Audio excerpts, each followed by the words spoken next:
Hello' friend, good evening.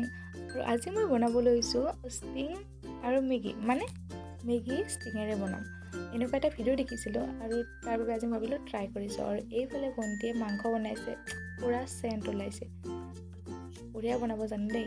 আৰু এইফালে মই কেৰাহী দিলোঁ আৰু অকণমান পিঁয়াজ দিলোঁ, কাৰণ মই মেগীত সদায় পিঁয়াজ দি খাওঁ, গতিকে অকণমান পিঁয়াজ দিলোঁ, অকণমান তেল দিলোঁ।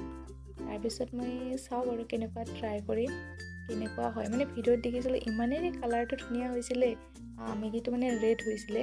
সেইবাবে ভাবিলোঁ আজি মই ট্ৰাই কৰোঁ। ইয়াতে মই মেগীখিনি দি দিছোঁ আৰু এতিয়া মই এটা কাম কৰিব লাগিব, অকণমান পানী দিব লাগিব, যিহেতু ষ্টিংটো আনি থৈ দিলোঁ। তাৰপিছত মই গা ধুব গ'লোঁ আৰু ভণ্টিয়ে তাৰ আধা খাই দিলে। এতিয়া বনাম বুলি ভাবিছিলোঁ, তো বনাই চাম, কিন্তু যিহেতু মেগী বেছি হয়, ষ্টিং কম হয়, গতিকে অকণমান পানীত বইল কৰি ল'লোঁ। আৰু তাৰপিছত মই এতিয়া ষ্টিং দি দিম আৰু ইয়াত মই মছলাখিনি দি দিছোঁ। এতিয়া মই ষ্টিংখিনি দি চাওঁ কেনেকুৱা হয়।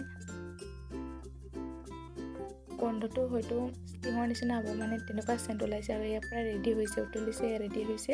অকণমান ধনিয়া দি দিছোঁ, যিহেতু মানে গোন্ধটো ষ্টিঙৰ নিচিনা পাইছোঁ সেইটো বাবে। কিন্তু সঁচাকৈ কালাৰটো বহুত ধুনীয়া হৈছে। ভিডিঅ'ত যেনিবা ৰিয়েল কালাৰটো নাই অহা, কিন্তু সঁচাকৈ বহুত ৰেড হৈছে এয়া। আৰু খাবলৈও মানে বেয়া হোৱা নাই আৰু খাব পৰা হৈছে। তো আপোনালোকেও বনাই খাব, লগতে ভিডিঅ'টো চাব। Thank U.